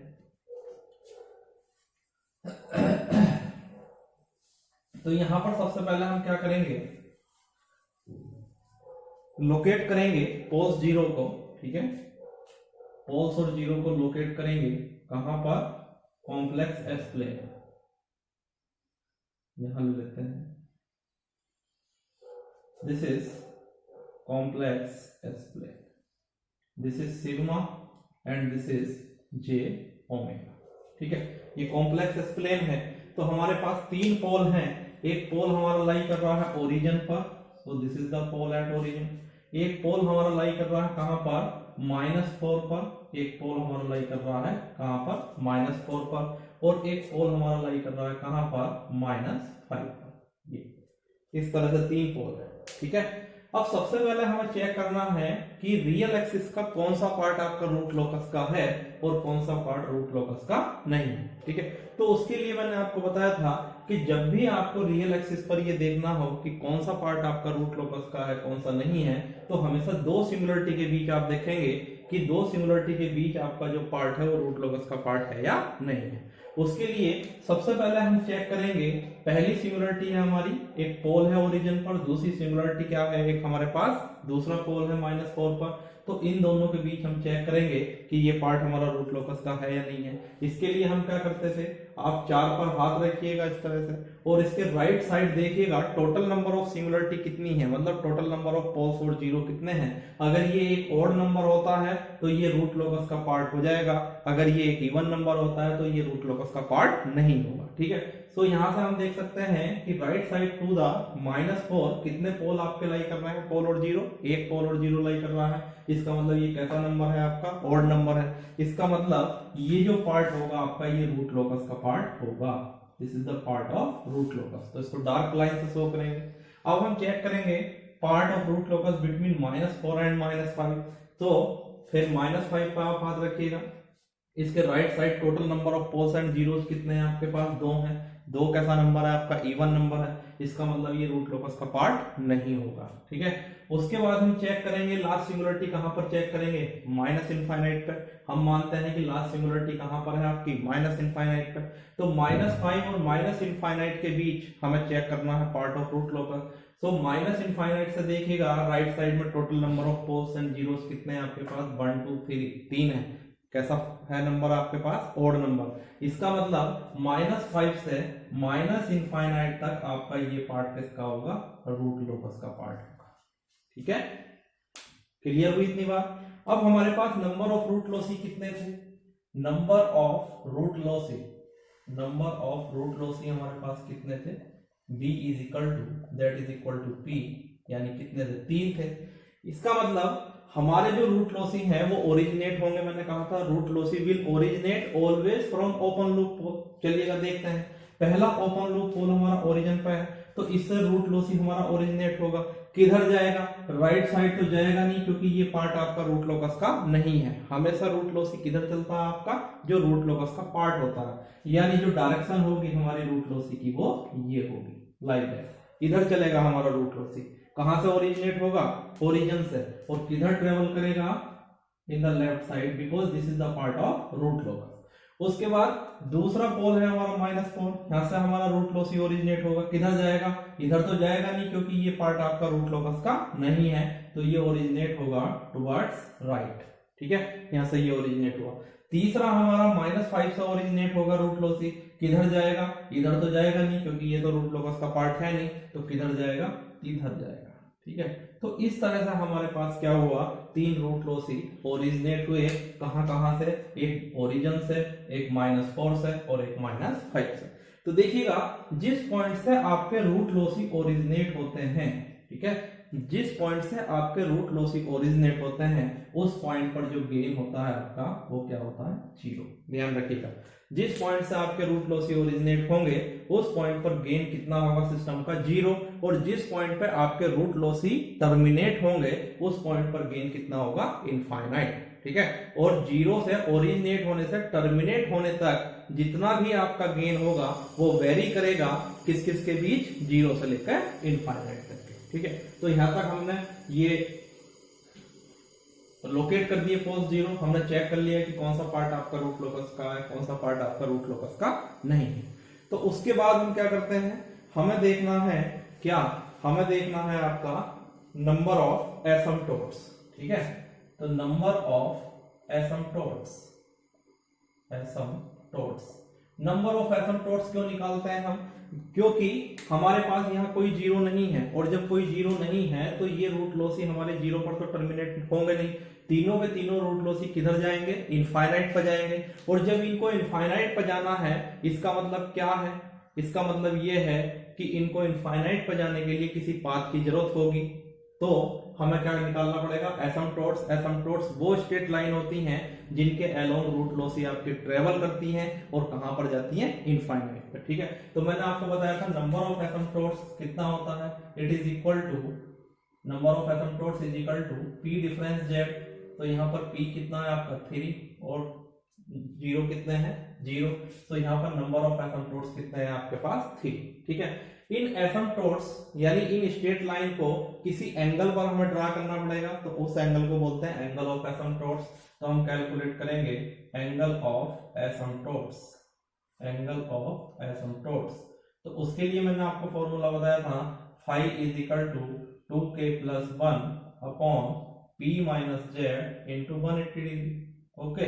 सो k इज इक्वल टू 0 पर हमारा पहला एंगल निकलेगा phi 1, जो हो जाएगा हमारा 1 अपॉन 3 माइनस 0 इंटू 180 डिग्री। कितना मिलेगा आपको, दिस इज 60 डिग्री। यानी पहला एंगल कितना हमारे पास, 60 डिग्री है। दूसरा एंगल मिलेगा हमें कहां पर, k इज इक्वल टू 1 पर। तो phi 2 की वैल्यू कितनी हो जाएगी हमारे पास, जब 2 रखेंगे, सॉरी 1 रखेंगे, तो it will B 3 upon 3 into 180 degree. तो दूसरा एंगल कितना मिल जाएगा हमें, 180 डिग्री। ठीक है। तीसरा एंगल मिलेगा हमें k इज इक्वल टू 2 पर, ये मिलेगा phi 3 इज इक्वल टू, जब 2 रखेंगे ये कितना हो जाएगा 5 अपॉन 3 इंटू 180 डिग्री। तो ये आपको कितना मिल जाएगा, 300 डिग्री। ठीक है। यानी 3 एसिम्पटोट्स हैं आपके पास, तो 3 एंगल पर बनाने पड़ेंगे। पहला एंगल कितना है हमारे पास, 60 डिग्री, दूसरा एंगल 180 डिग्री और तीसरा एंगल 300 डिग्री। ठीक है। तो इस तरह से हमने एंगल ऑफ एसिम्पटोट्स निकाले। उसके बाद इन एंगल को हमें किस पॉइंट पर ड्रा करना है, उस पॉइंट को हम क्या बोलते हैं, सेंट्रोइड। तो हमें सेंट्रोइड निकालना पड़ेगा। तो कैलकुलेट करते हैं सेंट्रोइड। सेंट्रोइड का मैंने आपको फॉर्मूला बताया था, sigma A is equal to होता है summation of poles minus summation of zeros, summation of zeros upon P minus Z. ये आपको बताया था मैंने फॉर्मूला किसका, sum of poles minus sum of zeros, ठीक है, divided by P minus Z. तो कितने ये देखिएगा पोल क्या क्या थे हमारे पास पोल्स थे, अगर पोल्स की बात करें तो पोल्स थे 0, -4, -5। इनका अगर हम सम करें तो कितना होगा, -4 -9। सो -9 माइनस 0 तो कोई है ही नहीं आपके पास, divided by number of poles कितने हैं 3, नंबर ऑफ जीरोस कितने हैं 0, तो ये आ जाएगा -3। ठीक है। तो आपके पास सेंट्रोइड आया -3। -3 कहाँ होगा, यहां कहीं होगा आपके पास, दिस इज -3। ठीक है। -3 आपके पास सेंट्रोइड आ गया। देखिएगा अब -3 पर आपको एक एंगल ड्रा करना है, पहला एंगल 60 डिग्री, तो 60 डिग्री आप ड्रा कर लीजिए, दिस एंगल इज 60 डिग्री। ठीक है। ये एंगल कितना हुआ आपके पास, दिस इज 60 डिग्री। ठीक। उसके बाद दूसरा एंगल आपको ड्रा करना है 180 डिग्री, मतलब ये दूसरा एंगल कितना हुआ आपके पास, this angle is 180 degree, this angle is 180 degree. ठीक है। और तीसरा एंगल आपको ड्रा करना 300, so it will be 300 degree, it will be 300 degree. मतलब ये जो एंगल आपका होगा ये कितना होगा आपका 300 डिग्री। ठीक है, तो तीन एंगल आपने ड्रा कर लिए, कितना 60 डिग्री, 180 डिग्री और 300 degree. Okay, now we have to determine the break away point. Means किस पॉइंट पर जाकर आपकी रूट लॉसी ब्रेक होंगी, उसको हम क्या बोलते हैं, break away point. So break away point, break away point. तो मैंने आपको बताया था ब्रेक अवे पॉइंट के लिए आपको कैरेक्टरिस्टिक इक्वेशन बनानी पड़ेगी। तो कैरेक्टरिस्टिक इक्वेशन होगी 1 plus GSHS is equal to 0। So 1 plus K upon S into S plus 4 into S plus 5 is equal to 0। यहां से कैलकुलेट कर लेंगे तो ये होगा S square plus 4S into S plus 5 plus K is equal to 0। तो ये आएगा आपका S cube plus 5S square plus 4S square plus 20S plus K is equal to 0। ठीक है, दिस इज K। तो यहां से आपको कैरेक्टरिस्टिक इक्वेशन मिलेगी S cube plus 9S square plus 20S plus K is equal to 0। यहां से आप किसकी वैल्यू निकाल लोगे, K की। तो K कितना होगा आपका minus S cube minus 9S square minus 20S। यहां पर आप करोगे dk upon ds is equal to 0, जो आपको देगा minus 3s square minus 18s minus 20 is equal to 0 और 3s square plus 18s plus 20 is equal to 0। ठीक है, तो ये आपके पास एक क्वाड्रेटिक इक्वेशन आई। जब आप इसको सोल्व करोगे तो आपके पास दो वैल्यू आएंगी s की। ठीक है, सो s की एक वैल्यू आएगी आपकी s1 is equal to minus 1.4725 calci की हेल्प से आप इसको सोल्व कर सकते हो। और s2 की वैल्यू आपकी आएगी s2 इज इक्वल टू आएगी माइनस 4. इट विल बी 5275, ये वैल्यू आएगी आपके पास। ठीक है, अब हमारे पास ब्रेक अवे पॉइंट कितने आ रहे हैं, 2 आ रहे हैं। ठीक है, तो मैंने आपको बताया था कि ब्रेक अवे पॉइंट हमेशा किसका पार्ट होने चाहिए, रूट लोकस का। तो इनको 1 बाई 1 चेक करेंगे। देखिएगा, एक तो आ रहा है आपका माइनस 1.4725, कहां आएगा, ये यहां कहीं आएगा, ये आएगा कि नहीं आएगा, माइनस 1.4725। अब देखिएगा ये जो पार्ट है आपका 0 से -4, ये रूट लोकस का पार्ट है कि नहीं है। ठीक है, इसका मतलब ये हमारा ब्रेक अवे पॉइंट हो जाएगा। अगर मैं चेक करूं -4.5, तो -4.5 कहां आएगा, -4 और -5 के बीच। बट क्या ये रूट लोकस का पार्ट है आपका, नहीं है। इसका मतलब ये आपका रूट ब्रेक अवे पॉइंट नहीं होगा। ब्रेक अवे पॉइंट हमेशा क्या होगा आपका, it should lie at the part of root locus. ठीक है, सो ये वाला जो पॉइंट है हमारा, ये क्या हो गया, ब्रेक अवे पॉइंट। तो अब देखते हैं, ये हमारा ब्रेक अवे पॉइंट हुआ। तो देखिएगा एक रूट लॉसी तो हमारी -4 से आ रही है। ठीक है, और एक रूट लॉसी हमारी ओरिजिन से आ रही है। दोनों की दोनों रूट लॉसी क्या होंगी, इस पॉइंट पर आकर ब्रेक होगी। एक को कौन सा पाथ फॉलो करना है, 60 डिग्री वाला, एक को कौन सा पाथ फॉलो करना है, 300 वाला। देखिएगा इनमें से कोई सी भी रूट लॉसी 180 डिग्री का पाथ फॉलो नहीं कर सकती है। आप कह सकते हो ना कि एक रूट लॉसी 60 का करे, दूसरी रूट लॉसी 180 का, क्योंकि अगर इसको 180 डिग्री जाना है तो बीच में ये आपका ब्रेक अवे पॉइंट पड़ रहा है, इसको क्रॉस नहीं कर सकती है। ठीक है, तो यहां से इसको अगर ब्रेक होना है तो 180 डिग्री तो जा नहीं सकती, या तो ये 60 डिग्री वाला पाथ फॉलो करेगी या फिर 300 वाला। तो यहां से क्या होगा, एक रूट लॉसी आपका पाथ फॉलो करेगी कौन सा, 60 डिग्री वाला, और दूसरी रूट लॉसी आपका पाथ फॉलो करेगी 300 डिग्री वाला। ठीक है, लाइक दैट। तो यहां से आप देख सकते हो एक रूट लॉसी ये आपकी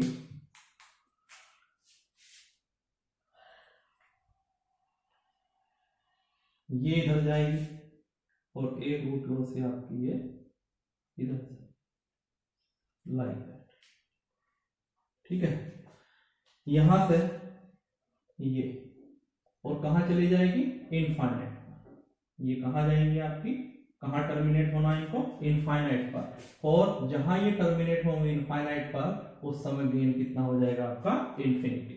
यहाँ पर गेन कितना हो जाएगा आपका, इन्फिनिटी। ठीक है, और ये वाला जो पॉइंट होगा आपका, this point will be break away point. ठीक है, -1.4725, this is break away point, back, this is break away point, this point is break away point. Clear? This point is centroid. This is centroid. This is centroid. ठीक है, centroid आपने calculate कर रखा है। ठीक है, अब देखिएगा यहां पर दो रूट लॉसी आपकी आई, एक -4 से आई, एक 0 से आई, दोनों ब्रेक अवे पॉइंट पर ब्रेक हुई, एक 60 डिग्री की तरफ गई और दूसरी 300 डिग्री की तरफ गई, 300 डिग्री की तरफ गई। अब बचती है आपकी एक रूट लॉसी, और पाथ भी आपके पास एक बचता है, कौन सा, 180 डिग्री वाला। तो -5 से जो रूट लॉसी आपकी ओरिजिनेट हुई वो कौन सा पाथ फॉलो कर जाएगी, आपका 180 डिग्री वाला। सो ये 180 डिग्री होते हुए कहां चली जाएगी, इनफाइनाइट पर चली जाएगी, जहां गेन कितना होगा आपका, इनफाइनाइट।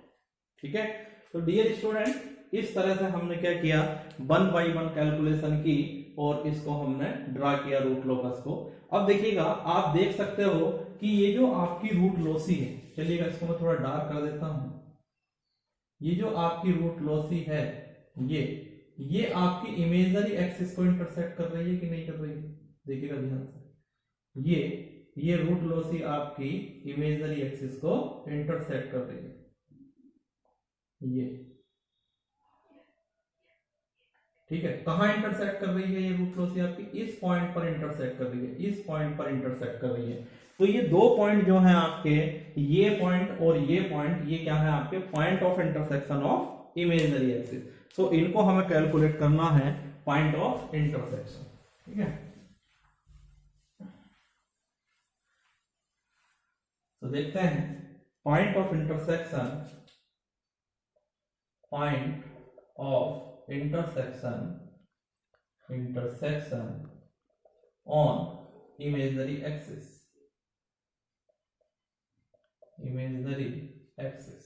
ठीक है, पॉइंट ऑफ इंटरसेक्शन हमें देखना। तो इसके लिए मैंने कहा था सबसे पहले आपको कैरेक्टरिस्टिक इक्वेशन बनानी पड़ेगी। तो अभी आपने कैरेक्टरिस्टिक इक्वेशन बनाई थी 1 + GSHS = कितना, 0, यानी 1 + K/S × S+4 × S+5 = 0। ये हो जाएगा आपका S² + 4S × S+5 + K = 0। ये आपके पास आ जाएगा S² + 9S³ + 20S + K = 0। ये आपके पास कैरेक्टरिस्टिक इक्वेशन आ रही है, S³ + 9S² + 20S + K = 0। So इसको लिख लेते हैं हम यहां पर। देखिएगा, हमारे पास characteristic equation I CE, that is S³ + 9S² + 20S + K = 0। अब मैंने आपको बताया था कि जब भी हमें पॉइंट ऑफ इंटरसेक्शन कैलकुलेट करना है इमेजिनरी एक्सिस पर, तो हमें राउथ-हॉर्विज क्राइटेरिया का यहाँ यूज करना पड़ेगा। क्यों? क्योंकि ये पॉइंट कहाँ लाई कर रहा है, ये पॉइंट लाई कर रहा है इमेजिनरी एक्सिस पर, और जब भी कोई पॉइंट आपका इमेजिनरी एक्सिस पर लाई करता है वो क्या बताता है आपको, मार्जिनल स्टेबिलिटी। ठीक है, सो यहां पर हम यूज करेंगे using Routh Hurwitz criteria. So according to Raoult-Hurwitz criteria, that the S³ S² S1 and S⁻0। So यहाँ पर S³ क्या है आपका, ऑड पावर है, तो ऑड पावर के कोफिशिएंट आप देख लीजिए। ऑड पावर का पहला कोफिशिएंट आपका 1, उसके बाद ऑड पावर क्या है आपकी S⁻1, इसका कोफिशिएंट कितना है 20, दिस इज 20। उसके बाद 2 क्या है आपका इवन नंबर है, तो इवन पावर का कोफिशिएंट देख लीजिए, ये हो गया 9। दूसरा इवन पावर क्या होगी आपकी S⁻0, इसका कोफिशिएंट हो गया K। ठीक है, 9 को आप मल्टीप्लाई करिएगा 20 में तो कितना आएगा आपका, दिस विल बी 180 माइनस इसको मल्टीप्लाई करिएगा इधर K / 9 और ये क्या आ जाएगा आगे आपका 0। अब इसको इधर मल्टीप्लाई करिएगा, इसको इधर मल्टीप्लाई करिएगा। ठीक है, so this is multiply by k minus 0 divided by this, तो कितना बच जाएगा k and this will B 0। ठीक है, सो मैंने आपको कहा था क्योंकि हमें पॉइंट ऑफ इंटरसेक्शन निकालना है किस पर, इमेजिनरी एक्सिस पर, और इमेजिनरी एक्सिस पर क्या इंडिकेशन मिलता है हमें, मार्जिनल स्टेबिलिटी। तो मार्जिनल स्टेबिलिटी के लिए ये वाला जो टर्म है ये क्या होना चाहिए हमारा 0। So 180 minus k divided by 9 should be equal to 0, और 180 minus k is equal to 0, जो क्या देगा आपको, k की वैल्यू कितना देगा 180। ठीक है, मतलब इस पॉइंट पर जो गेन होगा हमारा, इस पॉइंट पर जो गेन होगा वो कितना होगा 180 degree, means the gain at that point k will be equal to 180। ठीक है, सो दिस इज 180। ठीक है, जब गेन हमारा 180 डिग्री है तो हम एक ऑक्सिलरी इक्वेशन बनाएंगे, जहां से हमने k की वैल्यू निकाली है उससे ऊपर की हमेशा रो देखते हैं। ठीक है, वहां से हम ऑक्सिलरी इक्वेशन बनाते हैं। तो ऑक्सिलरी इक्वेशन क्या होगी, 9s स्क्वायर, 9s स्क्वायर क्योंकि कैसी पावर है ये इवन है, दूसरी इवन पावर 2 के बाद क्या होगी s की पावर 0, और k s की पावर 0 इज इक्वल टू 0।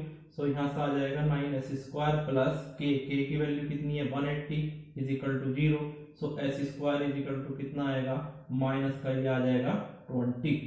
ठीक है, ये आ जाएगा माइनस का 20। जब माइनस का 20 आ जाएगा तो s की वैल्यू हमारे पास दो आएंगी, plus minus j 4.47। So point of intersection क्या हुए, ये वाला जो पॉइंट ऑफ इंटरसेक्शन हुआ ये हुआ आपका j 4.47, और ये वाला जो पॉइंट ऑफ इंटरसेक्शन आपका हुआ ये क्या हुआ माइनस j 4.47। ठीक है, तो इस तरह से हमने ड्रा किया कंप्लीट रूट लोकस। ठीक है, so these are the steps that we have to follow. ध्यान रखना, एक बार फिर से बता रहा हूं, जहां से आपकी रूट लॉसी स्टार्ट होती है उस समय गेन कितना होता है आपका 0 होता है। जहां पर रूट लॉसी आपकी टर्मिनेट होती है, चाहे वो 0 पर टर्मिनेट हो चाहे इनफाइनाइट पर टर्मिनेट हो, ध्यान रखना हमेशा गेन कितना होता है आपका इनफाइनाइट होता है। इमेजिनरी एक्सिस पर हम गेन कैलकुलेट कर सकते हैं, जो राउथ फुलविच क्राइटेरिया का फर्स्ट टर्म है k वाला, उसको 0 से इक्वेट करके वहां पर हमें गेन मिल जाएगा उस पर्टिकुलर पॉइंट पर, और उससे ऊपर की जो रो है उससे हम ऑक्सिलरी इक्वेशन बना के k की वैल्यू पुट करके पॉइंट ऑफ इंटरसेक्शन निकाल सकते हैं। ठीक है, तो this is the first question of root locus. Now see the second problem.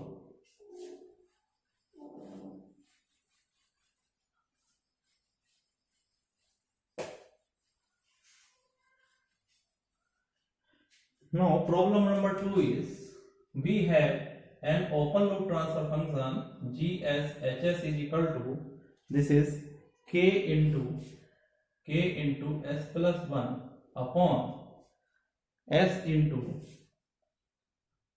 s minus 1. See, this is the problem in which the transfer function, open loop transfer function आपको दे रखा है कितना, k into s plus 1 upon s into s minus 1। ठीक है, तो यहाँ पर check करते हैं। सबसे पहले हम क्या करते हैं, सबसे पहले हम निकालते हैं पोल्स। तो अगर मैं पोल्स की बात करूं तो कितने पोल हैं आपके पास, दो पोल हैं, s बराबर 0 पर है और एक आपका 1 पर है। ठीक है, अब पोल देखिएगा राइट साइड में आपका लाई कर गया। अगर मैं जीरोज की बात करूं तो जीरोज कितने मिलेंगे, s इज इक्वल टू आपको एक ही जीरो है जो कहां पर लाई कर रहा है -1 पर, यानी अगर मैं p की बात करूं तो p कितने हुए आपके पास 2 हुए, और अगर मैं s की बात करूं तो सॉरी z की बात करूं तो z कितने हुए आपके पास 1 हुआ। ठीक है, इसका मतलब दो रूट लॉसी होंगी आपके पास। नंबर ऑफ रूट लॉसी कितना हुआ, नंबर ऑफ रूट लॉसी कितना होगा, b इज इक्वल टू आपके पास 2 होगा, क्योंकि p is greater then z, since p is greater then z। Okay, दो रूट लॉसी हैं आपके पास, लेकिन आपके पास नंबर ऑफ जीरोज कितने हैं, नंबर ऑफ जीरोज आपके पास 1 है। देखिएगा दो रूट लॉसी हैं, लेकिन टर्मिनेट उनको कहां होना है 0 पर, तो एक रूट लॉसी तो आपकी 0 पर टर्मिनेट हो जाएगी, एक को कहां जाना पड़ेगा इनफाइनाइट पर। तो हम कैलकुलेट कर सकते हैं number of root loci terminating at infinity will be equal to p minus Z यानी 2 minus 1 is equal to 1।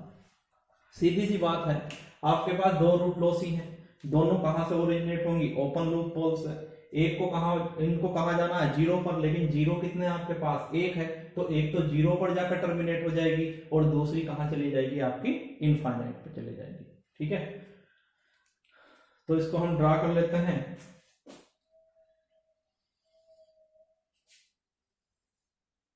This is sigma and this is J omega. देखिएगा, एक हमारा पोल कहां लाई कर रहा है, जीरो पर, तो एक पोल तो हो गया हमारा ओरिजिन पर। दूसरा पोल हमारा कहां लाई कर रहा है, 1 पर, तो 1 कहां है हमारा, ये होगा, ये हो गया हमारा 1 पर। तीसरा जो जीरो है, जीरो कहां लाई कर रहा है आपका, एक जीरो है आपका -1 पर, सो दिस इज माइनस। ठीक है, ये आपका जीरो। अब हमें देखना है कि कौन सा पार्ट हमारा रूट लोकस का है और कौन सा पार्ट हमारा रूट लोकस का नहीं है। ध्यान से देखिएगा, तो अगर इधर से मुझे चलना है, मुझे देखना है इस पोल और इस पोल के बीच, तो सबसे पहले मैं इस पोल पर अपना हाथ रखूंगा। ठीक है, राइट साइड देखिएगा, total number of poles and zeros कितने हैं आपके पास, एक है ना। एक कैसा होता है आपका नंबर, ऑड नंबर। इसका मतलब ये पार्ट, इसका मतलब ये है कि the part between this 1 and 0 will be a part of root locus. देखिएगा, ये वाला जो पार्ट होगा आपका रियल एक्सिस का, ये पार्ट होगा आपका रूट लोकस का। अब हम चेक करेंगे, किस किस के बीच चेक करेंगे, अब हम चेक करेंगे इस पोल और इस जीरो के बीच कि ये वाला पार्ट हमारा रूट लोकस का पार्ट होगा या नहीं होगा। तो इस जीरो पर हाथ रखिएगा, देखिएगा in the right side total number of poles and zeros कितने हैं आपके पास, this is 1 and this is 2, 2 poles है। इसका मतलब 2 कैसा नंबर है, इवन नंबर है। इसका मतलब ये वाला पार्ट आपका रूट लोकस का पार्ट नहीं होगा। अब लास्ट सिंगुलरिटी हम कहां पर कंसीडर करते हैं, लास्ट सिंगुलरिटी हम कंसीडर करते हैं माइनस इनफाइनाइट पर। सो अब हमें देखना है -1 से माइनस इनफाइनाइट तक आपका ये रूट लोकस का पार्ट होगा या नहीं होगा। तो माइनस इनफाइनाइट से देखते हैं हम, right side total number of poles and zeros कितने हैं आपके पास, दिस इज 1, 2 एंड 3। 3 कैसा नंबर है आपका, ऑड नंबर है। इसका मतलब -1 से लेकर माइनस इनफाइनाइट तक का ये जो पार्ट होगा आपका, ये पार्ट किसका होगा, रूट लोकस का होगा। ठीक है, तो इस तरह से हम देख सकते हैं कि which part of the real axis is the part of root locus. ठीक, अब हमारे पास देखिएगा कितने ओपन लूप पोल है, हमारे पास 2 ओपन लूप पोल है, यानी रूट लॉसी कितनी है हमारी, 2 है। ठीक है, कहां से ओरिजिनेट होगी, एक इस ओपन लूप पोल से ओरिजिनेट होगी, एक इस ओपन लूप पोल से ओरिजिनेट होगी।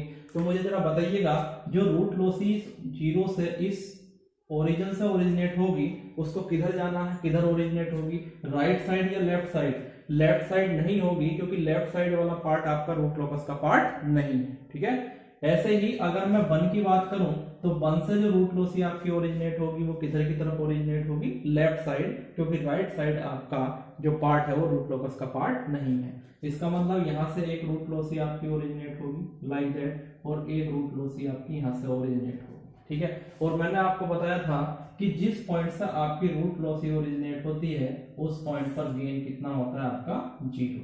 ठीक है, सो इसका मतलब यहां से 2 रूट लॉसी आपकी ओरिजिनेट हुई, एक 0 से और एक 1 से। अब इनको कहां पर जाना है, एक रूट लॉसी को तो आना है 0 पर टर्मिनेट होगी, और दूसरी रूट लॉसी को कहां जाना है, इनफाइनाइट पर।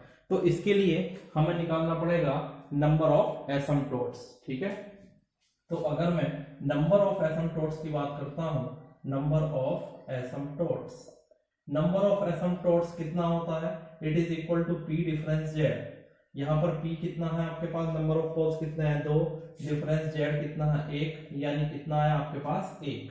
यानी यहाँ पर एक ही एसिम्प्टोट्स होगा, क्योंकि एक ही रूट लॉसी को कहाँ जाना है, इनफाइनाइट जाना है, तो वो किसका पाथ फॉलो करेगी, एसिम्प्टोट्स का। तो एंगल ऑफ एसिम्प्टोट्स हमें निकालना पड़ेगा, angle of asymptotes, angle of asymptotes. तो एंगल ऑफ एसिम्प्टोट्स के लिए मैंने फॉर्मूला बताया था, 2k + 1 phi is equal to 2k + 1 upon p minus z into 180 degree.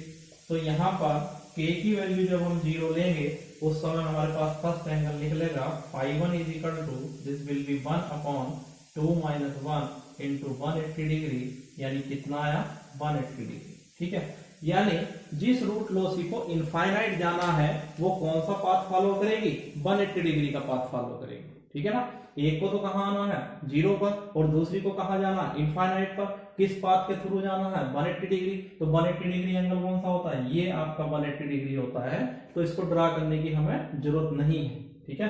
कहां पर ड्रा करते हैं हम, सेंट्रोइड पर। तो सेंट्रोइड कैलकुलेट कर लेते हैं।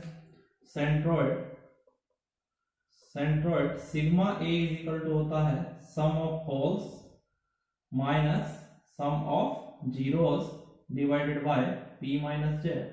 पोल कितने हैं आपके पास, पोल एक तो 0 है, ठीक है, एक आपका 1 पर है तो +1 माइनस सम ऑफ 0, एक ही 0 है जो कहां पर है -1 पे, डिवाइडेड बाय पोल कितने हैं 2 -1 इज इक्वल टू ये आएगा 1 + 1/1 इज इक्वल टू 2। यानी सेंट्रोइड कहां पर होगा हमारा, सेंट्रोइड यहां कहीं होगा 2 पर। दिस इज, थोड़ा इसको बढ़ा लीजिए, दिस इज सेंट्रोइड, ठीक है। ये क्या होगा आपका सेंट्रोइड, दिस इज सिग्मा। सो ये आपका आ गया सेंट्रोइड। सेंट्रोइड कितने पर, 2 पर। सेंट्रोइड पर कितना एंगल आपको बनाना है, 180 डिग्री का एक ही एंगल बनाना है। तो देखिएगा कोई जरूरत नहीं है, ये एंगल आपका 180 डिग्री, पूरा एंगल कितना है 180 डिग्री का है, ठीक है। अब हमें निकालना है break away point. So we have to calculate break away point. Break away point. So break away point के लिए मैंने आपको बताया था कैरेक्टरिस्टिक इक्वेशन आपको लिखनी पड़ेगी। Characteristic equation 1 + GS HS is equal to 0।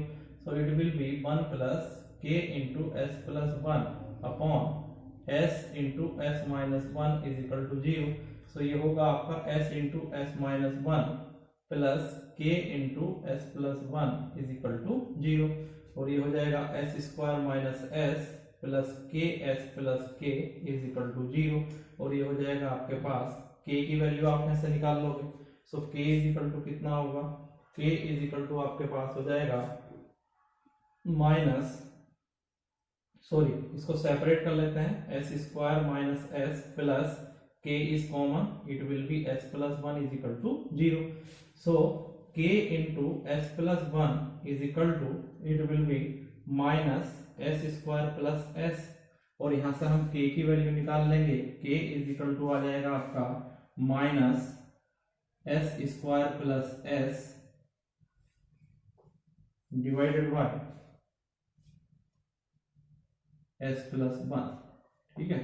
So K is equal to आपके पास आया S - S² अपॉन S + 1, ठीक है।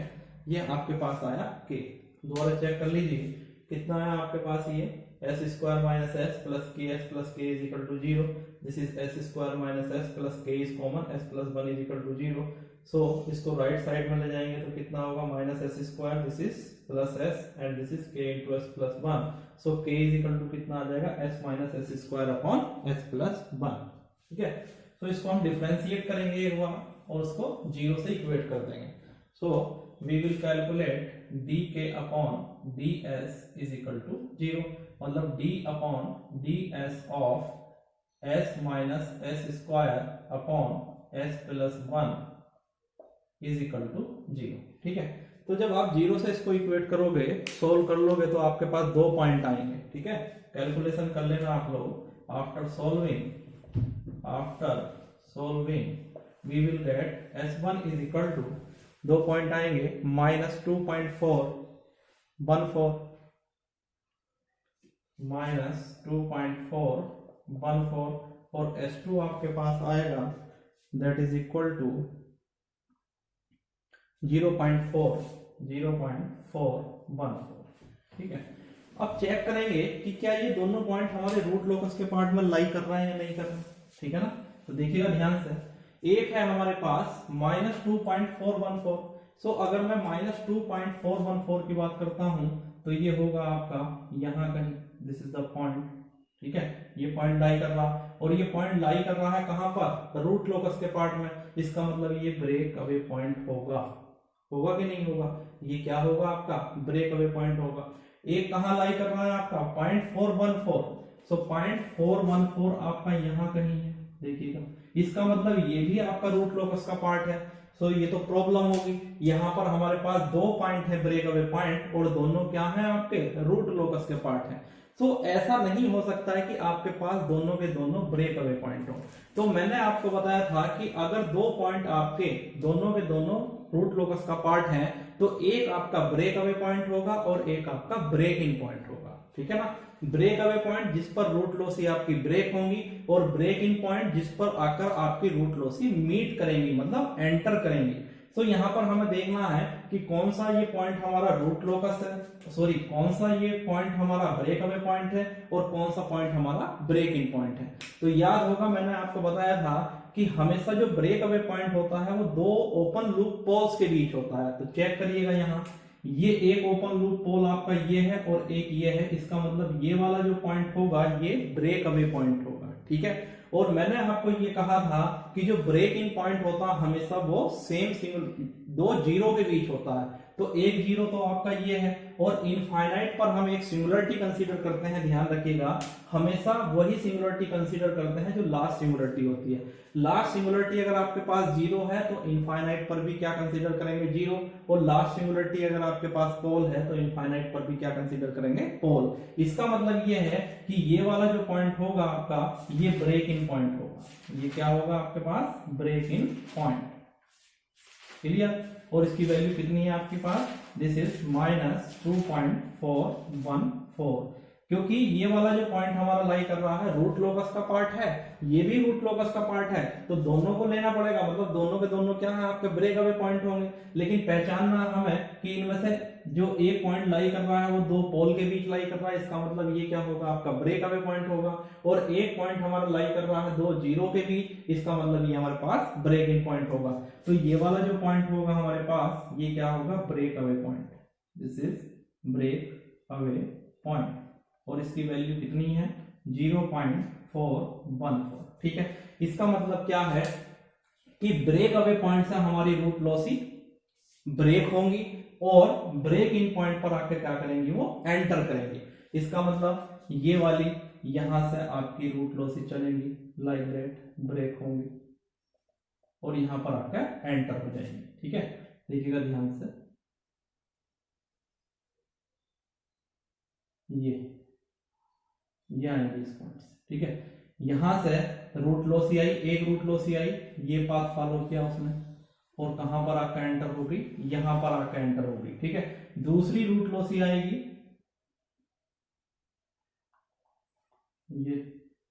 ये दूसरी रूट लॉसी का पाथ है, this is the path of दूसरी रूट लॉसी आई, ब्रेक हुई, ये पाथ फॉलो करेगी, ठीक है। और यहां पर आकर क्या हो जाएगी ये आपकी एंटर हो जाएगी, दिस पॉइंट पे यहां दिखा देते हैं इसको, ठीक है। ये पाथ फॉलो करेगी और यहां पर एंटर हो जाएगी, ठीक है। सो यहां से एक रूट लॉसी यहां पर आई, ब्रेक हुई, यहां एंटर होगी, दूसरी रूट लॉसी यहां से आई, यहां ब्रेक हुई, यहां पर एंटर होगी। अब यहां पर 2 रूट लॉसी एंटर हो गई, एक को कहां जाना है जीरो पर और एक को कहां जाना है इनफाइनाइट पर। तो एक रूट लॉसी तो क्या आ जाएगी आपकी जीरो पर जाकर टर्मिनेट हो जाएगी, जहां गेन कितना होगा आपका इनफाइनाइट, ठीक है। दूसरी रूट लॉसी को कौन सा पाथ फॉलो करना है 180 डिग्री का, और कहां पर जाना है इनफाइनाइट पर। तो दूसरी रूट लॉसी क्या होगी ये पाथ फॉलो करेगी ये, और कहां चली जाएगी इनफाइनाइट पर, जहां गेन की वैल्यू कितनी होगी आपकी k = इनफाइनाइट, ठीक है। तो समझ में आया, यहां पर हमारे पास कितने पॉइंट थे, हमारे पास 2 पॉइंट थे ब्रेक अवे पॉइंट, एक क्या था हमारा ब्रेक इन पॉइंट और दूसरा क्या था हमारा ब्रेक अवे पॉइंट, ठीक है। तो ब्रेक अवे पॉइंट पर क्या हुआ रूट लॉसी हमारी ब्रेक हुई और ब्रेक इन पॉइंट पर क्या हुआ रूट लॉसी हमारी एंटर हुई। तो ध्यान रखिएगा ये इंपॉर्टेंट क्वेश्चन है, many times this type of question is asked in GATE exam, ESC exam as well as in university exam, ठीक है। तो ध्यान रखिएगा यहाँ पर हमारे पास ब्रेक इन पॉइंट पर आकर दोनों एंटर हो गए, लेकिन यहाँ पर अभी आप देख सकते हो कि ये रूट लॉसी क्या कर रही है, ये रूट लॉसी इंटरसेक्ट कर रही है इमेजिनरी एक्सिस को इस पॉइंट पर, ये इंटरसेक्ट कर रही है इस पॉइंट पर। सो हमें निकालना पड़ेगा यहाँ पर point of intersection. So let's calculate point of intersection on imaginary axis. So point of intersection on imaginary axis, imaginary axis. तो इसके लिए हमें कैरेक्टरिस्टिक इक्वेशन चाहिए। तो कैरेक्टरिस्टिक इक्वेशन होगी 1 plus K into S plus 1 upon S into S minus 1 is equal to 0। ये देगा हमें S square minus S plus K into S plus 1 equal to 0, और ये हो जाएगा S square minus S plus K S plus 1 sorry K is equal to 0। ये देगा आपको एस स्क्वायर और प्लस एस कॉमन निकाल लीजिए, कितना होगा K minus 1 plus K is equal to 0। ठीक है, ये आपके पास एक कैरेक्टरिस्टिक इक्वेशन आई। इस कैरेक्टरिस्टिक इक्वेशन में क्या करना है, हमें राउथ-हॉर्विट्ज क्राइटेरिया अप्लाई करना है। So applying Routh Hurwitz criteria, Routh Hurwitz criteria, so it will be s square s to the power 1 s to the power 0. S square is what? This is even power, this is 1 and this is k. S to the power 1, this is k minus 1 and this is 0. So multiplied with this and this divided by k minus 1. So this is k into k minus 1 minus 0 divided by k minus 1, it will be simple k. ठीक है, so यहां से हमें क्या करना है, marginal stability के लिए k माइनस 1 किसके बराबर होना चाहिए, आपके 0 के, और k की वैल्यू कितनी होनी चाहिए 1। इसका मतलब इस पॉइंट पर k की वैल्यू कितनी होगी आपकी 1, गेन कितना हो गया 1, यहाँ पर k की वैल्यू कितनी हुई आपकी 1। उसके बाद ऑक्सिलरी इक्वेशन बनाएंगे। सो ऑक्सिलरी इक्वेशन कितनी हो जाएगी, S square plus K is equal to कितना है हमारे पास 0, S square is equal to minus 1 क्योंकि k की वैल्यू कितनी है minus 1, s is equal to plus minus j1। ठीक है, यानी ये जो पॉइंट होगा ये होगा आपके पास j1 और ये होगा minus j1, this point, this is point of intersection. ठीक है, तो डियर स्टूडेंट, ये लेक्चर काफी लेंथी हो गया, 1 घंटे से लगभग ज्यादा का हो गया, क्योंकि हमें पूरी कंसेप्ट को समझना था रूट लोकस की। तो आई होप कि आपने लेक्चर को बहुत अच्छी तरह से समझा होगा, लेक्चर को एंजॉय किया होगा। ठीक है, बहुत अच्छी तरह से हमने एक एक स्टेप देखा कि किस तरह से रूट लोकस को हम ड्रा करते हैं, कंस्ट्रक्ट करते हैं, और मैं आपको बताऊंगा कि आप अगर मेरा ये वीडियो देखते हैं प्रॉपरली एंड तक, तो आपको रूट लोकस की हर कंसेप्ट की अंडरस्टैंडिंग होगी, कहीं से किसी बुक या किसी वीडियो को आपको देखने की जरूरत नहीं है। ठीक है, तो इसमें आपकी 1 मोर कंसेप्ट और बचती है जिसको हम बोलते हैं angle of departure and angle of arrival. Dear student, मैं बताना चाहूंगा अभी तक जो हमने प्रॉब्लम को सोल्व किया है, जो हमने रूट लोकस डायग्राम को कंस्ट्रक्ट किया है, अभी तक आपने देखा है कि हमारे पास जो पोल्स और जीरोस थे वो कैसे थे, सिंपल थे। ठीक है ना, सिंपल पोल और सिंपल जीरोस थे। अब आप इमेजिन करिएगा कि ऐसा भी तो हो सकता है कि आपके पास पोल और जीरोस कॉम्प्लेक्स कंजुगेट हो।